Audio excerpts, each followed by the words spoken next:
Welcome to the Lightforge. This is Admukta. This is Merps. Welcome to the Lightforge. We've had another busy week. As you guys probably know, this week Blizzard dropped the nerf hammer on Warsong Commander.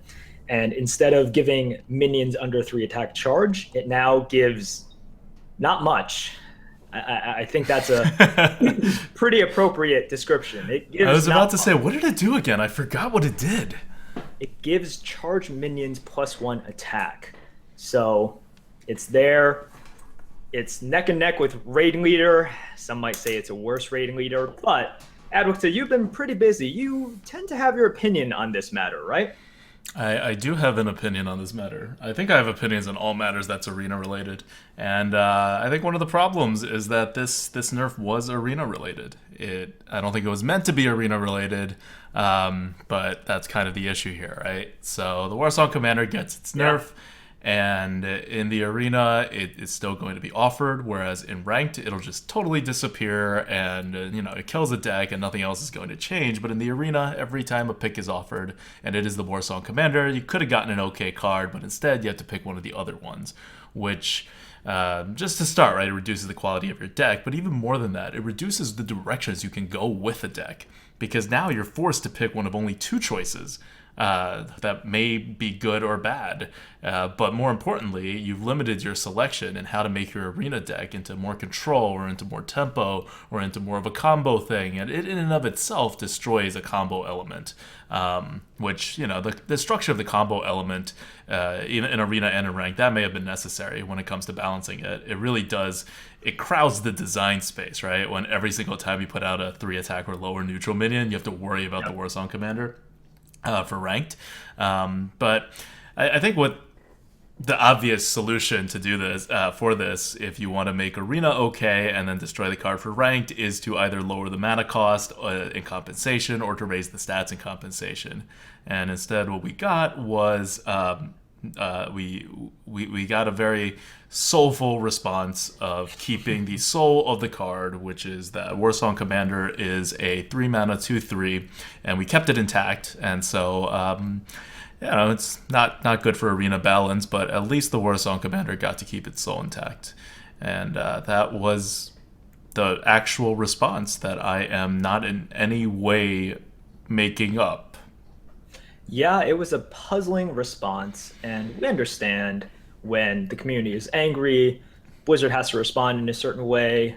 Some things can be misconstrued. I think the bottom line is that whenever a common card is changed, it will heavily impact Common class card. common class card. It will heavily impact the arena. It's impacting the worst arena class, and we just think that a little bit more effort could have been put in to make No, it so any that effort, any effort. that's true. Any effort could have been put in to make it arena viable. And right Yeah. now, we are looking at an incredibly bad card.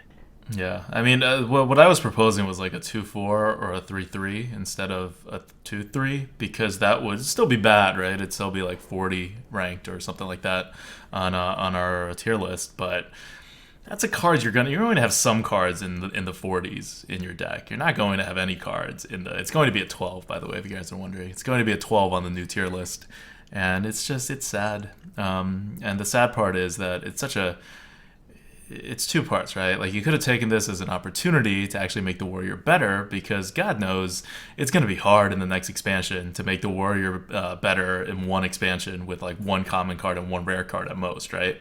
That's a Yeah. tough task for Blizzard to do. We've said it before. We don't think it's possible without like actual other changes to offering rates or something like that, right? But just putting in new cards. I don't care if those cards are fire elementals. It's not going to bring the warrior back in one expansion. So you had a 2 expansion timeline, and the one after this one is not going to come out until like middle of next spring. So it's a long wait. And here, it's a great chance to have created a good card, right? People were saying 3 mana 3/4. That would Yep. be great. Didn't happen, and so it was a missed chance. But more than that, it was kind of I thought it was a thoughtlessly missed opportunity, because if anybody like thinks about the arena, it just, the solutions were to like not make it awful, were so easy and so unobjectable. Besides, to be fair, it would change the soul of the card. That would happen if you change the stats, and so everyone's favorite 3 mana 2/3, the Warsong Commander, would change into a different card, right? And that is a consideration. And that consideration is a stronger consideration than arena balance. That's just it's Blizzard's policy. We can't do much about it. We can just sit here and be sad about it. We could, and that's what we shall do. We're gonna be sad. This is a sad Lightforge, guys. All right. Should we move on then? Yeah, I guess it's time to move on. I mean, this is the last ode to the Warsong Commander. You guys should pick Warrior before the nerf actually comes into effect. It'll come into effect sometime next week, and you should draft the Warsong Commander. Give it a last hurrah before it disappears from the meta forever. Deep fried meta. Speaking of the meta, this is a segment where we deep fry the meta. And today we're going to talk about everyone's favorite topic, the coin. How good is the coin? This has been, a lot of people have jokingly asked that, and we are going to talk about the coin and everything related to the coin today. So I want to No, we're not going to talk about everything related to the coin today, because it is way too big of a topic. I think we're only going to talk about a very, maybe like half of what's going on with the coin, maybe even less than that. It's just not a topic that we can address in the time that we have today. Okay. But let's start talking about the purpose of the coin. So what is the coin and what does it represent? When you have the coin, it means you're the second player. Now, why do you get the coin as a second player? Let's start there. As the second player, you always are behind. Throughout the entire game, you're going to be behind by 1 mana each turn. Now, that's a huge disadvantage. And Blizzard thought that they could sort of even out the odds by giving you this coin, in that for 1 turn, you have the flexibility of just getting ahead of your opponent, just for that 1 turn. And the fact that you lose all this mana throughout the game can somehow be made up by the fact that you get the flexibility to choose which turn you mini ramp, I'll say, to basically produce more mana than you should be able to produce. Now, as we've seen from the stats, the coin doesn't exactly make that up. It doesn't make the matchup between player 1 and player 2 50-50. The person with the coin still has a small disadvantage. It comes fairly close. But they're at a disadvantage because of the reasons I've stated, that even though you have this 1 turn advantage during all the other turns, you're at a 1 mana disadvantage. And also the fact that you need to choose when you do this, and that choice presents another skill-based kind of barrier. You need to be able to choose correctly. If you don't choose correctly, that's another way for you to lose. It's another moving part in all the many ways that you can win or lose. So that's kind of the purpose of the coin. It's for you to be able to catch up during this bad initial placement that you start the game with. And hopefully you can use it well. And if you don't, well, you're going to be behind. Yeah.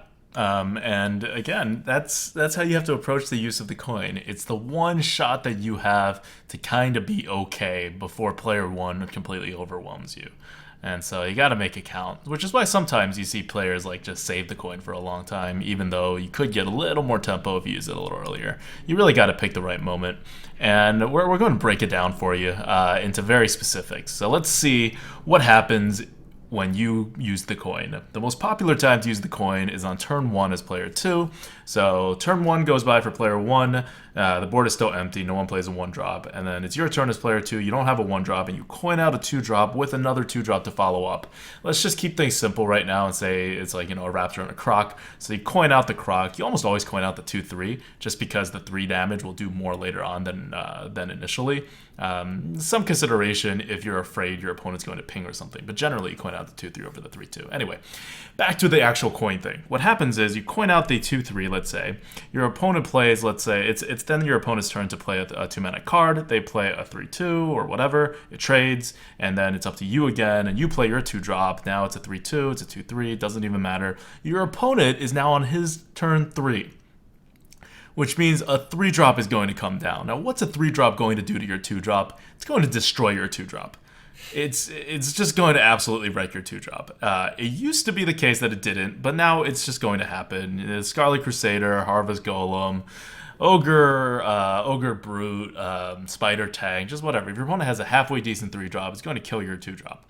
And what's your response? Well, you're going to play a 3-drop. That's going to hopefully take care of your opponent's 3-drop, and you'll still have a little bit left over, but maybe not, depending on how good your 3-drop is. But then your opponent's going to play a 4-drop, and now it's totally over. Your opponent has a 4-drop, you have a 3-drop. It's going to get eaten, your opponent's going to still have the 4-drop alive, but then you play a 4-drop. You see what's happening, right? Like, I could go on to 5-drops and 6-drops, but it gets a little shifty over there when you can play lower cards. What's happening is, when you coin out the 2-drop, you don't really have the board. But instead, what you have is you have a fighting chance onto the board. As long as your opponent curves out and you curve out and you use the coin on turn 2, you don't have the board. What you do have is the ability to act first upon the board because you have the initiative. But overall, in terms of like a raw aggregate card advantage and tempo view of this whole thing, you're just fighting for the board. Whoever's turn it is going to have the advantage and be able to put out more stuff on the board. So that's all the coin gets you. And that's like one of the best times to use the coin, right? And that's as much as the coin does. So we're leaving Rogue aside right now. Rogue is crazy with the coin.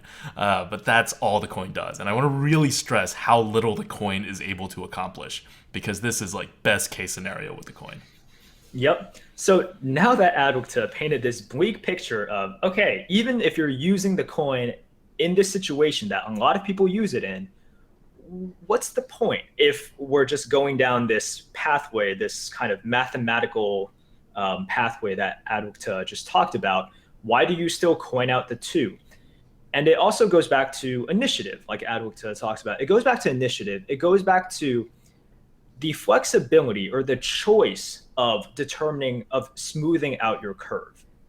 So player 1 is stuck in this 1, 2, 3, 4 mana curve.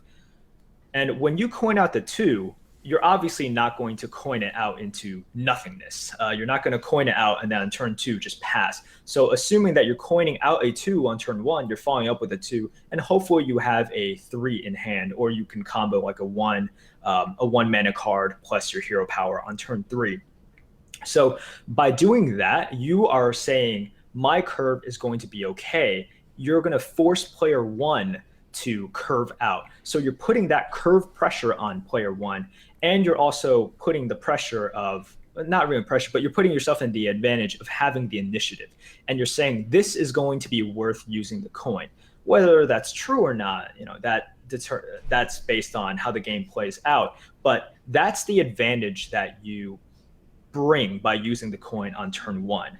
And we all know the game isn't going to go down this mathematical pathway that Adwicta laid out, because if it does, player 1 wins. And that's how we see the advantage that player 1 has. Because if it just goes down this 1-for-1 pathway, then player 1 will always win. Mm-hmm. And so what are you going to do? Why is that initiative so important? It's because of Dark Iron Dwarf. It's because you're going to use it at some point. You're going to have a plan to use that initiative, or you're going to have to draw into your top deck to make that initiative actually help you control the board. Because otherwise, like we said, player 1 wins.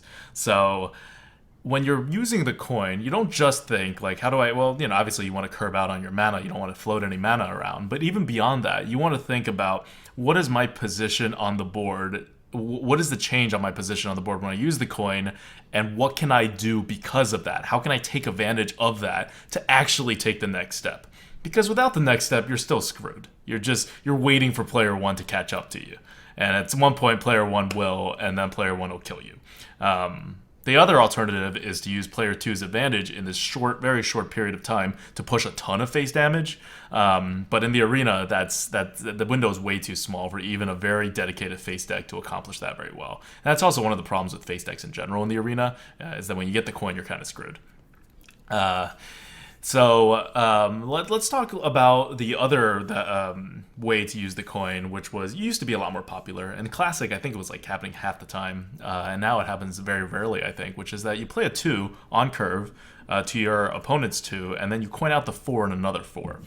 So mechanically, what happens is your opponent skips this turn one. It doesn't play anything. You skip your turn one. You don't play anything. Your opponent plays a 2-drop like a 3/2. You play your 2-drop like a 3/2. Your opponent trades or hits face, and then you trade. But then your opponent plays a 3-drop, which is going to do something on the board. So he'll probably hit face because you can't take care of the 3-drop. So you'll trade into the 2-drop to not get eaten. You coin out a 4-drop that dominates his 3-drop. He puts out a 4-drop that wipes away the remainder of your 4-drop, and you play another 4-drop again. Then now we're in the same exact spot that we were when we coined out the 2-drop.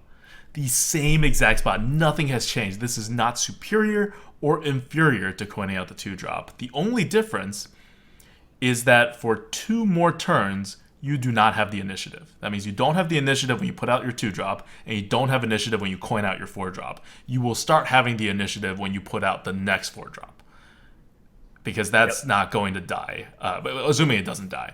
And the reason it's less preferable is because, one, who's really holding 2 4-drops in your hand? They better be really good 4-drops. 2, one of the best 4-drops is Piloted Shredder, which actually gets very efficiently removed by a 2-drop and then like something else. So it's not all Yetis anymore. We have this different consideration. And then even beyond all that, if you really just put out a Yeti with something like a Fireball or something, it could get punished pretty hard. If you put out a 5/4 and you get Flame Cannoned, the board can swing against you. You're giving your opponent, essentially, that one more turn of initiative, and that's a dangerous turn of initiative. Your opponent can do a lot of things in that turn. Yeah, so let's talk about, Adok, so you mentioned that coining out 4-drops used to be a lot more common. Let's analyze why that was more common. So number one, we have seen meta change in the speed of the game, how tempo versus card advantage. We have already established that back in Classic, back in Nax, the game was more card advantage. It was a slower game, so you could afford to do this. And the second point is that the gap between 3-drops and 4-drops right now has lessened by a lot.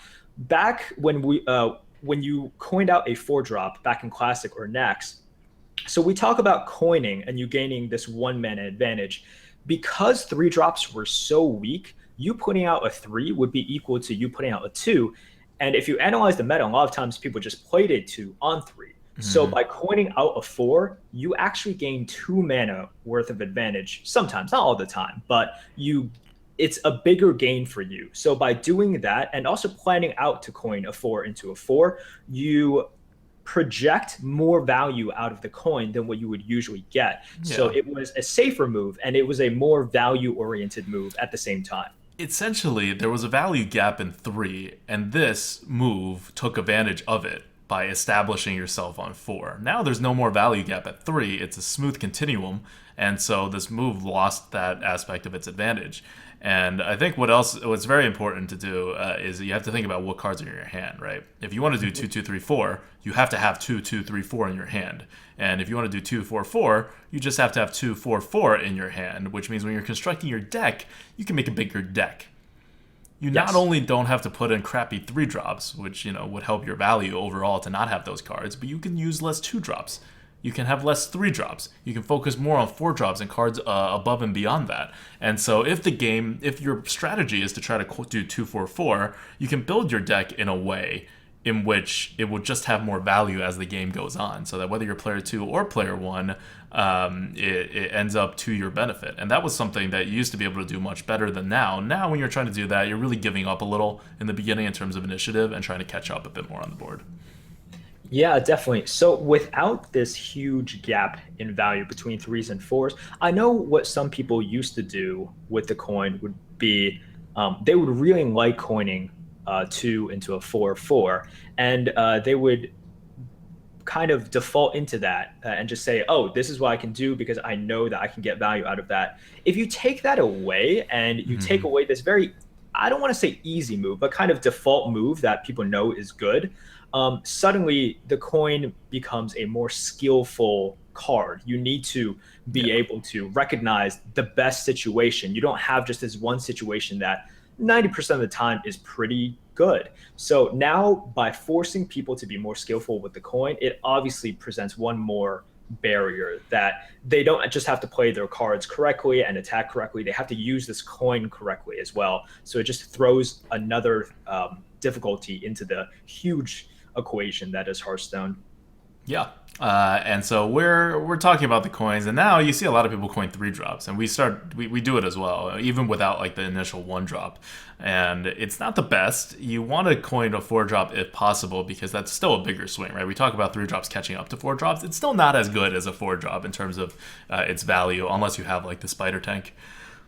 But what's happening now is that if it fits your curve better, you should be coining out the 3 drop. It is a viable thing to be doing now, and as long as you can do that one extra move, right? So if you have that Dark Iron Dwarf and you can 3 drop, 3 drop, make sure you're established, and then use your 4 drop as a Dark Iron Dwarf, that's a great plan. That's better than putting out a 4 drop, right? If you do 2 4 4 in that case, and you want Dark Iron Dwarf to be your third drop, well, your second, when you're coin out the 4 drop, it could very well be dead on that turn.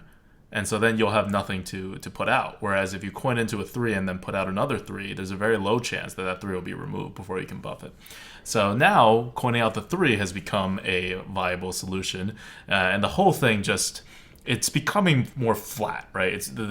You're less able to take advantage of these like systemic ways in which the distribution of cards are working, and it's really becoming more in the fundamentals of how the coin would work in theory rather than in practice with all the different types of cards.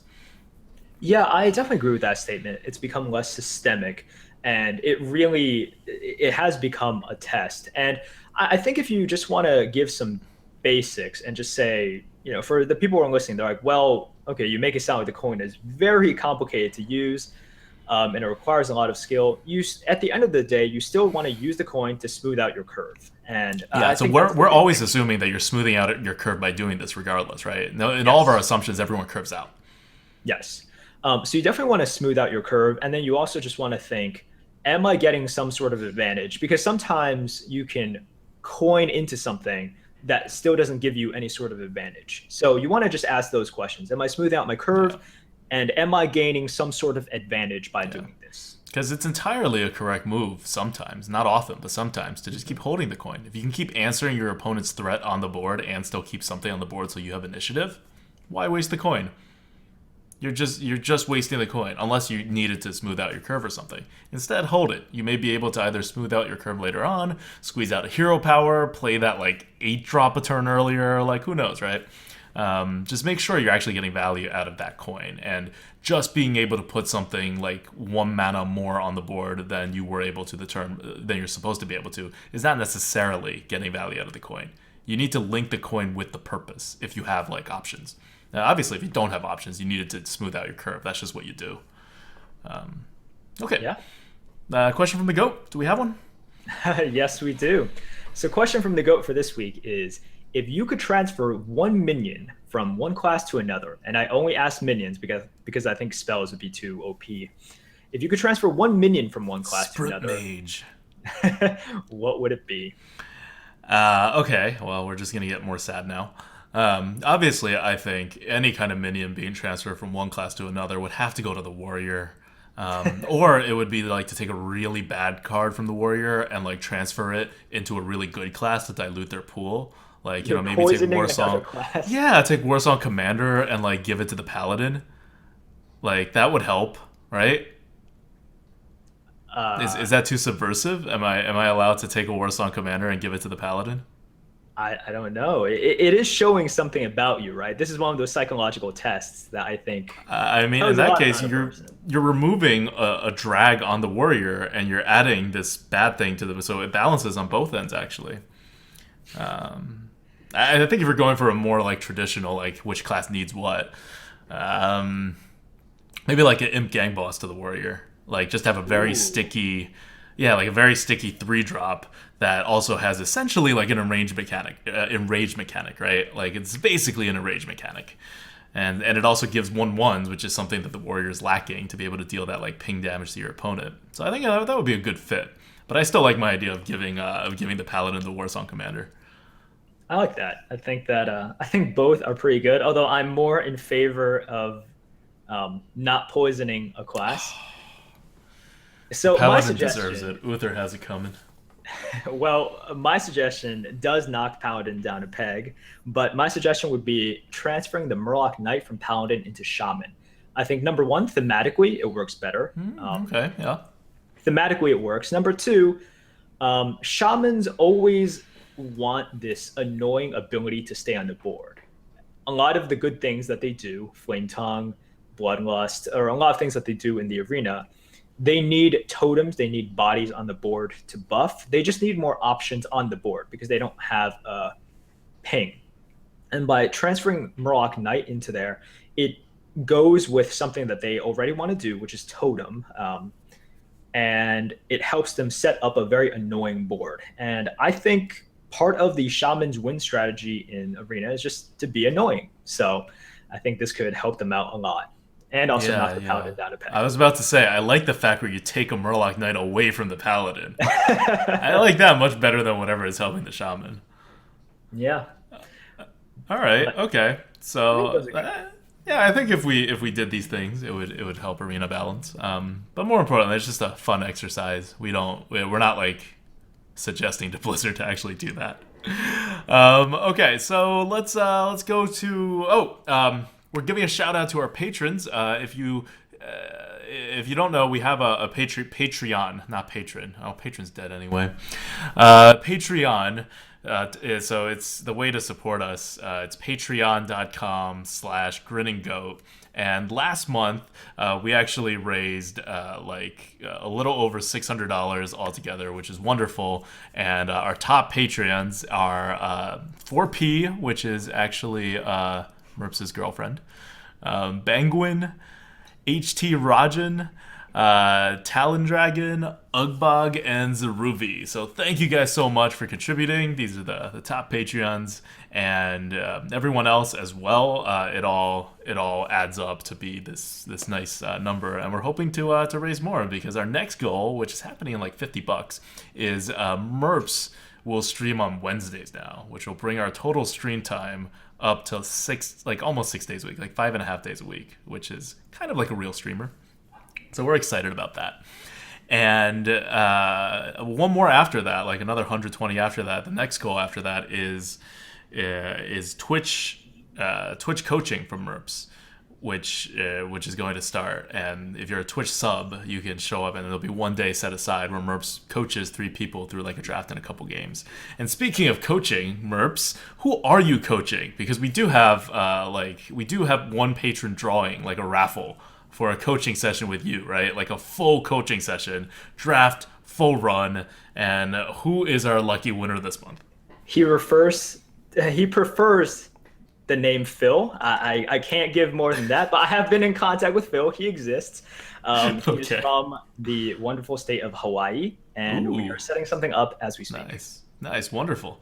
And that'll be on stream too. So that'll be a nice thing. Okay, so let's move on away from the GOAT and into Card Good Bad, where we tell you whether a card is good or bad.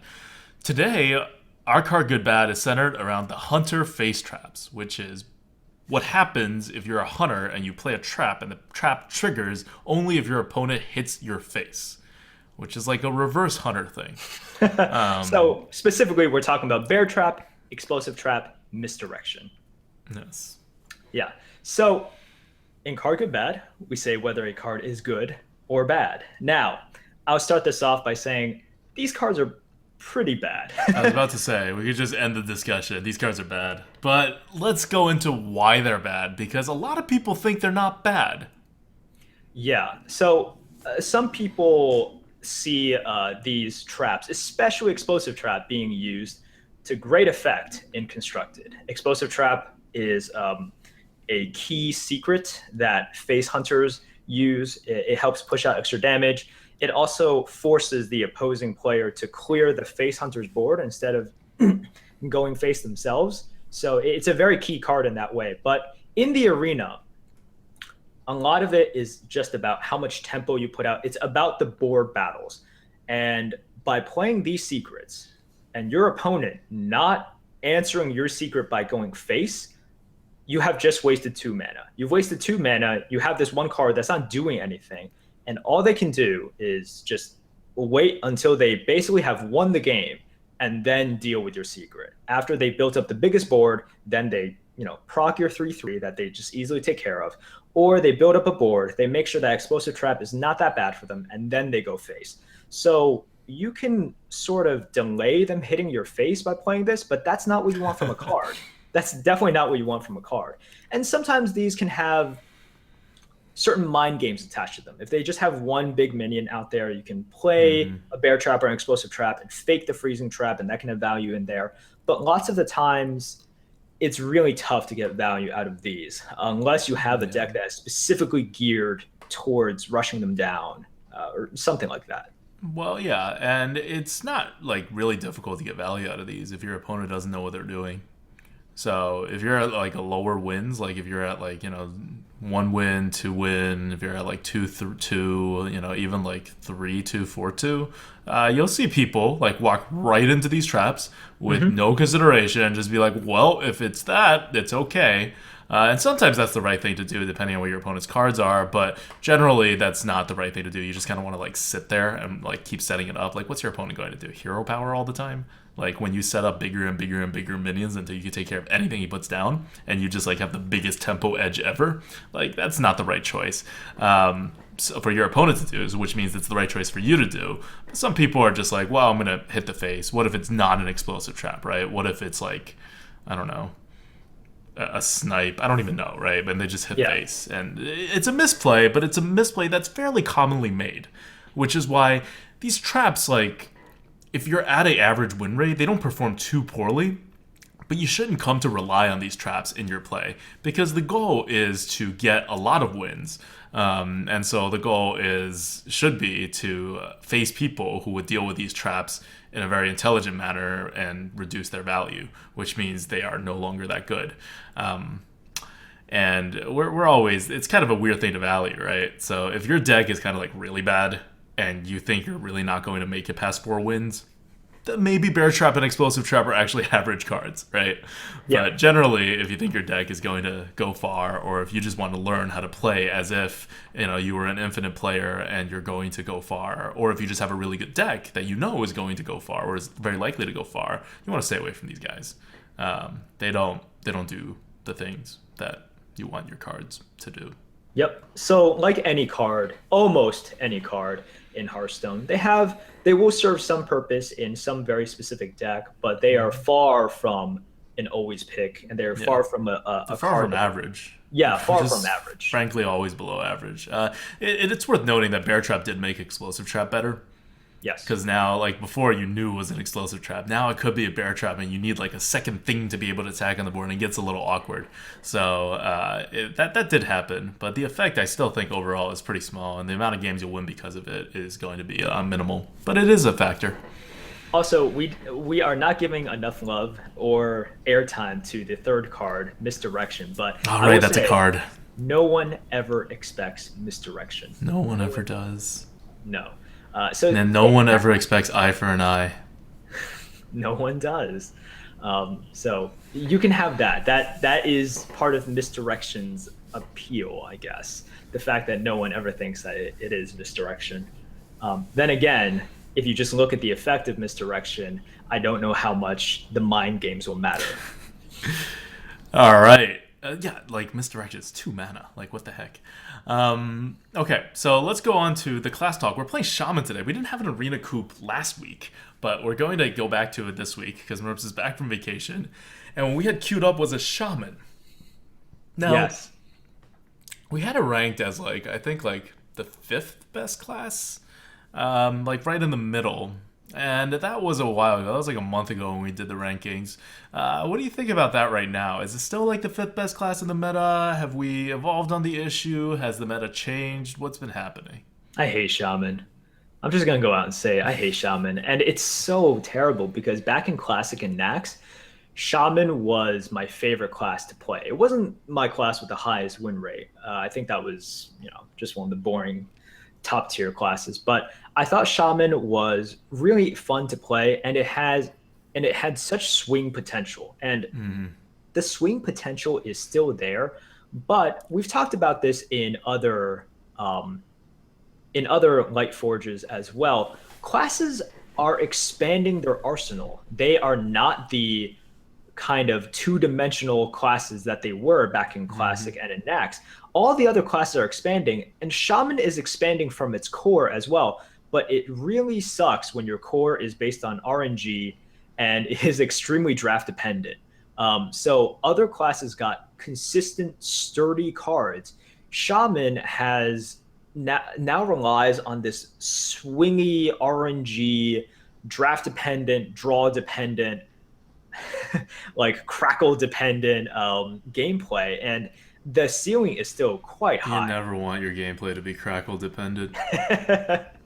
Never do. Totem dependent as well. So it's a class that really needs the board, has a pretty difficult time getting on there. And in a meta in which every single mana is just as important, the downside of overload is becoming quite apparent. Yeah. And as I said, do they still have very good cards? Yes. Hex is the gold standard for hard removal. It silences, it removes, 3 mana is fantastic. But Shaman also has just all these difficulties. They need to draft a Flame Tongue, they need good cards to their draft, they need to find these ways to get on the board, and then without a ping, their win condition is a little bit murkier. So I just don't think they're a top tier class right now, and far from a top tier. I just don't think they're a good class right now. Yeah, yeah, I'm with you. I think we had it ranked at that point where the meta was going, and now we've played a little more Shaman. We played against Shaman. The cards are powerful, but they still don't quite fit together, which was our initial issue with Shaman, right? Like, Yeah. I guess what I want to say is I was right, and then I thought I was wrong, but it turns out I was right all along. I made the TGT prediction that Shaman was going to get worse, and then I kind of went back on it, and I said, okay, you know what? I played Shaman a couple times. It seems like it's doing okay. It didn't get worse. It did get powerful class cards, which and the Shaman did not get as good as the class cards would indicate, but it still improved, and now I'm starting to realize that the same issues that exist before still exist for Shaman, and even worse, as people adjust on how to defeat Paladin, they're also adjusting on how to defeat Shaman. It's like a very unfortunate side effect of Paladin dominating the meta is the things that you start seeing at higher win rates and things. The decks get there because they've beaten Paladins, and so much of what the Paladin and what the Shaman do, as far as the late game is concerned, is very similar. So you start seeing a lot this effect where the consecrations, the holy novas, the ways to get rid of something with like 1 or 2 health, that becomes very important. The way to punish you for spreading on the board becomes very important to those decks, and the Shaman's suffering because of it. So I think we might move the Shaman down. At least one spot, because the Warlock is what's up next, and I think the Warlock is actually pretty strong right now with that once you figure out just how many cards you really want to draw, and it still has that early game going. So I do think it's getting a little worse, and that's kind of where the Shaman is right now. Yeah, I think you make a very good point. The comparison between Shaman and Paladin. I think if you're facing a Shaman or a Paladin, the things that you are afraid of are fundamentally the same. Shaman doesn't have Seal of Champions or Blessing of Kings, so these like big good cards. good cards. They don't have these buffs that you're afraid of. But at the same time, you know They have the that buffs like the totem buffs and like the flame tongue buffs that buffs like each progressive little thing, right? yes. So Rather than like the big buffs. in the end, you're still afraid of giving them a diversified board, or just giving them sort of this annoying board that is hard for you to take care of. And you know that at any given moment, something, they can play something to take advantage of the fact that they have this board initiative. So fundamentally, it's there, but you just see that the cards that the Shaman has are weaker than the cards that Paladin have. So it's people, if you know how to play against Paladin, which people do now, you are able to play against the Shaman the same way with less fear of the punishment. Yeah, like you think about how a paladin punishes you is when you're unable to remove his board and you leave one thing on the board and you're like, oh god, I hope he doesn't buff it, and he buffs it and you're dead. Well, with the Shaman, you do the same thing, except you're not punished, right? You get a Flame Tongue out, that's just +2 attack. That's not a huge punish. You get the Totem that gets like a +2/+0 or whatever, or you get an extra +1/+1 on the Draenei, 4 mana card. It's not a huge punish for leaving something on the board. It is, but because the way to deal with it is the same way as the way you deal with Paladin. All the decks are equipped to deal with these things, and even when they slip up a little and the Paladin will punish you, the Shaman can't. And so it's just an unfortunate side effect of this meta. And so, like I said, I made my predictions. It ended up turning out true, as it turns out, but for not the right reasons that I predicted it for. So yeah. I'm not going to take credit for that, but the result ends up being that I think Shaman is just... It's not like a warrior or a priest or anything like that, but I think we do have to move it down a slot, or maybe even 2, because what's after Warlock? Hunter. And what's going on with Hunter? We have 3 12-win runs with Hunter in a row. We're going for our 4th one next week. Yep. So, I don't know. Maybe that's just us getting lucky. Maybe they're good decks. Maybe a lot of things could happen. We're not ready to move the Hunter up yet, but Hunter's a pretty viable class in this meta. Definitely. But that's a discussion for another time. Hunters. Anyways, bottom line, Shaman, thumbs down. Thumbs down. I wanted to say one more thing about the Shaman, though. Like, you remember when the Shaman was really good and it was just like Fire Elemental, Stormforge Axe, Fire Elemental, Stormforge Axe. You mean when the meta was slow and your chances of drafting them were extremely high? Right. Right. Now your chances of drafting a Fire Elemental or a Stormforge Axe is like almost literally half of what they were in Classic. And so Stormforge Axe helps you control it so you can get on the board and then you can use your Flame Tongues and things like that. And Fire Elemental was just like the biggest value thing, flexible, everything possible, right? Like it's better than a Kraken. And they're just all gone. It's all been diluted away. And Blizzard's been adding good cards to the Shaman. Shaman's been consistently getting good cards, and it just shows you that like you can't just make up for things by adding good cards. You have to add good cards that synergize with the class in a smart way. And I think it's fine what they're doing with the Shaman in terms of the balance, because it's very interesting to play Shaman right now. We're going to play Shaman right after this. So I do think, in terms of how interesting it is, that has been upped compared to the old Shaman. But if you want to increase something like just for power, it's not just adding what seems to be like overstated cards or whatever, right? Like a Flame Guard Destroyer, whatever that card's called. Fire Guard Destroyer, yes. Fire Guard Destroyer. Fire Flame. What's the difference? There actually is not. There's no difference. Or what am I thinking of? Totem Golem, which was like the, oh my god, this card is so OP when it came out. And now it's like, wow, it's a Totem Golem. It's good. Yep. Really, I think your point is, if you add these cards that by themselves are good on paper, you have to put it into the kind of, I hate to use this adjective, but the soul of the class, right? And what this class represents. And how this class... Oh my god. We're on the soul of the class now. What the class's win condition is. You have to put it in there.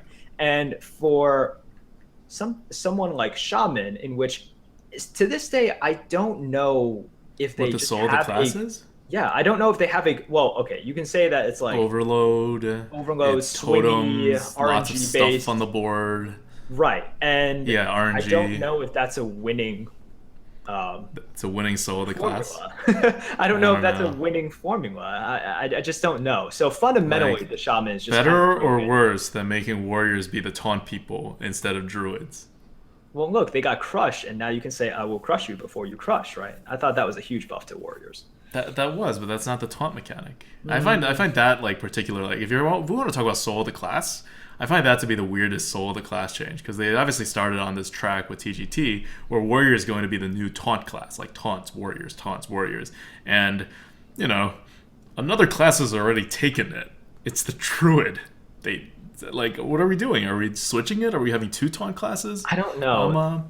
I'm kind of interested to see where it goes with it, because taunt is, I think it's a perfectly viable like warrior thing to be adding to the warrior, right? Sure. And it seems like they're adding taunt and getting rid of charge, but I don't know. Maybe they could have been more creative and not done taunt and made like a different thing for the warrior, or maybe they can go back and do more things with armor or something.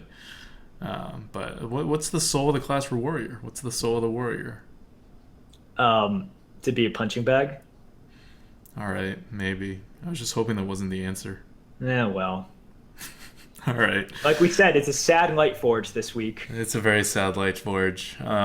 And on that note, we will end this Lightforge. melancholy Lightforge day.